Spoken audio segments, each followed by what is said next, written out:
Biology class അവസാനിച്ചു. പുറപ്പെടുന്നതിനിടയിൽ അധ്യാപകൻ പറഞ്ഞു, അടുത്ത ക്ലാസ്സിൽ ബുക്കും പേനയും കൊണ്ടുവരേണ്ടതില്ല. കുട്ടികൾ ആകാംക്ഷഭരിതരായി. അവരെത്ര ആലോചിച്ചിട്ടും ഉത്തരം കിട്ടിയില്ല. അടുത്ത ക്ലാസ്സിൽ വിദ്യാർത്ഥികൾ നേരത്തെ സ്ഥാനം പിടിച്ചു. അല്പസമയത്തിനുശേഷം അധ്യാപകൻ വന്നു. കൈയിൽ ചെറിയൊരു പെട്ടിയുണ്ടായിരുന്നു. അത് മേശയുടെ മുകളിൽ വച്ചു. അതിൽ നിന്ന് ഒരു ശലഭത്തിന്റെ കൊക്കൂൺ പുറത്തെടുത്തു. അധ്യാപകൻ പറഞ്ഞു, കൊക്കൂണിൽ നിന്ന് എങ്ങനെയാണ് നല്ല ഭംഗിയുള്ള ചിത്രശലഭങ്ങൾ പുറത്തുവരുന്നത് എന്നതാണ് നമ്മൾ കാണാൻ പോകുന്നത്.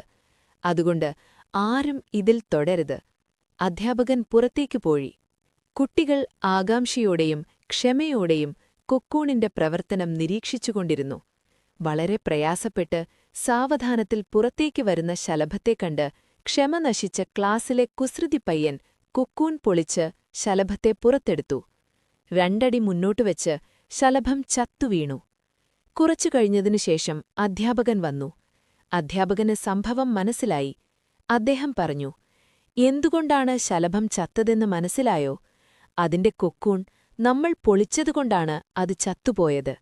പ്രയാസപ്പെട്ട് വളരെ സാവധാനത്തിൽ പുറത്തുവരുന്ന കൊക്കൂണിനെ ആരോഗ്യത്തോടെ ഭൂമിയിൽ പാറി നടക്കാൻ സാധിക്കുകയുള്ളൂ.